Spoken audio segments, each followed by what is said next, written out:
Use é o seguro 100% online que você contrata sozinho. Mas se rolar qualquer dúvida, é só usar o aplicativo e falar com a gente a qualquer hora. Ouse escolher, Use é alto, é residencial, é vida. É seguro tipo você.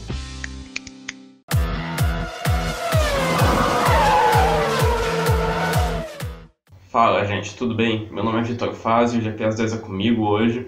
E aproveitar para comentar sobre um tweet que teve bastante repercussão nas redes sociais de ontem para hoje. Para quem não viu, o Massa foi lá no Twitter dele e fez uma comparação entre a Fórmula 1 e a Fórmula Indy no sentido de a segurança das duas categorias. Bom, a Indy teve o acidente grave do Wickens em Pocono, semana passada. A Fórmula 1 teve o acidente que poderia ter sido grave do Alonso em Spa, que o Alonso quicou no carro do Leclerc, quicou no ralo do carro do Leclerc.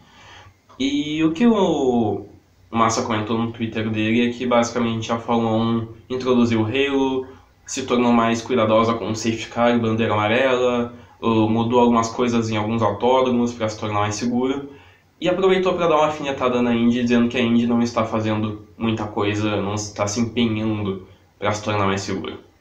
E esse comentário tem um pouco a ver com uma comparação que na verdade é recorrente entre a segurança da Fórmula 1 e a segurança da Fórmula Indy, e que no meu entendimento sempre é um pouco boba e inútil.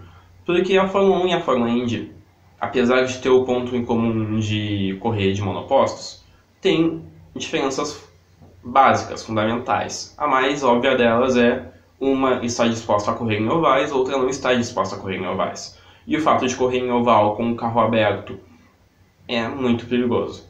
É óbvio. Prova disso é que a Indy tem de fato um retrospecto de acidentes graves em ovais nos últimos anos. Além desse do Wickens, dias atrás em Pocono, também teve a morte do Justin Wilson em Pocono, também teve a morte do Dan Weldon em Las Vegas. E, de fato, eu não tenho como vir aqui e dizer é seguro correr em oval. Não é seguro correr em oval, mas é a proposta da Indy. A Indy está disposta a fazer isso. E o Massa faz comentários que dão a entender de que a Indy deveria se transformar, no sentido de que a Indy deveria fazer mudanças, como, por exemplo, não se expor ao perigo de Pocono. Só que não se expor ao perigo de Pocono significa não se expor ao perigo de correr em ovais. E ninguém consegue imaginar uma temporada da Indy sem corridas em ovais. Imagina a Indy sem correr as 500 milhas de Indianápolis, sem ir no Texas, em Iowa, em Phoenix. Já não tem Fontana e é um pouco absurdo, porque Fontana é um circuito muito legal. É o perigo ao qual a Indy se expõe. E aí, uma comparação que no meu entendimento é um pouco mais justa e que talvez faça mais sentido é se for comparar a segurança da Indy em circuitos mistos e de rua e a da Fórmula 1 em circuitos mistos e de rua. Quando a gente olha para o retrospecto da Indy nesse tipo de pista, o número de acidentes cai vertiginosamente. O único que me ocorre é o do Franchitti em 2013, que, digamos, acelerou a aposentadoria dele. Ele não sofreu nenhuma sequela, mas ele resolveu colocar um ponto final na carreira. E na Fórmula 1, por sua vez, também existe uma taxa pequena de acidentes graves, só, e com aspas, com todas as aspas do mundo, só a morte do Bianchi. Então, quando a gente compara Indy e Fórmula 1 em circuitos correspondentes, digamos assim, a gente percebe que as duas têm um número relativamente baixo de acidentes. Então, sabe, a Indy está se esforçando, a Indy está tentando fazer algo. A questão é que enquanto a Indy correr em ovais, e vamos aceitar, a Indy vai correr em ovais para sempre, e o dia que, se um dia resolver parar de correr em oval, vai ser outra coisa, não vai ser mais Fórmula Indy, a Indy vai estar disposta a correr esse perigo, os pilotos da Indy vão estar expostos a isso. A questão, na verdade, o que mais me incomodou no tweet do Massa, e claro, o Massa tem todo o direito de dar a opinião dele, ele está muito mais envolvido agora com essa questão da segurança, agora que ele trabalha junto à FIA, mas eu acho que o que pegou mal mesmo no tweet do Massa é que ele dá a entender que a Indy não está se esforçando, que a Indy não quer melhorar a segurança. O que é uma falácia, porque a Indy está testando o Aeroscreen, que é aquela tela em volta do piloto que cumpre uma função análoga à do halo. Ainda não foi implementada, é verdade, mas está sendo testado.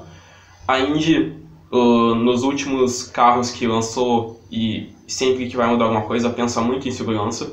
Pouco depois da morte do Dan Weldon foi introduzido um novo bólido, o DW12, se eu não estou enganado, que tinha avanços significativos em segurança, isso eu estou falando de 2011, 7 anos atrás. O novo carro ele trouxe um visual mais radical, mas que ainda prima pela segurança.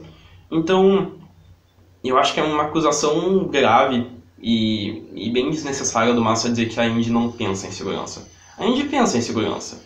A questão é que não tem como ter segurança suficiente a ponto de garantir que um grid de 20 carros com monopostos vai correr em oval e todos eles vão conseguir sempre voltar para casa são e salvos. Isso infelizmente não vai acontecer porque ovais são assim. O automobilismo é assim, a Indy é assim. A Indy se esforça, a Indy tenta, mas a Indy nunca vai ser infalível. Então, acho que nem faz sentido a gente ficar insistindo muito nessa comparação, porque ficar nessa onda de alfinetadas na Fórmula 1 e na Fórmula Indy não vai levar a gente a lugar nenhum. As duas estão se esforçando, só que as duas estão se esforçando dentro de sua realidade. Se esforçar é o que importa. Se esforçar é o que vai diminuir os riscos de acidente, mas na Fórmula Indy e também na Fórmula 1, verdade seja dita, isso nunca vai bastar para acabar com o risco. São duas categorias que, é verdade, em dimensões diferentes, em proporções diferentes, na verdade, sempre vão ter esse risco do acidente, sempre vão ter esse risco de alguma lesão, algum risco à saúde do piloto. É parte do automobilismo, é parte desse esporte que a gente gosta muito. Tá certo, gente? GPS 10 vai ficando aqui e até a próxima. Tchau!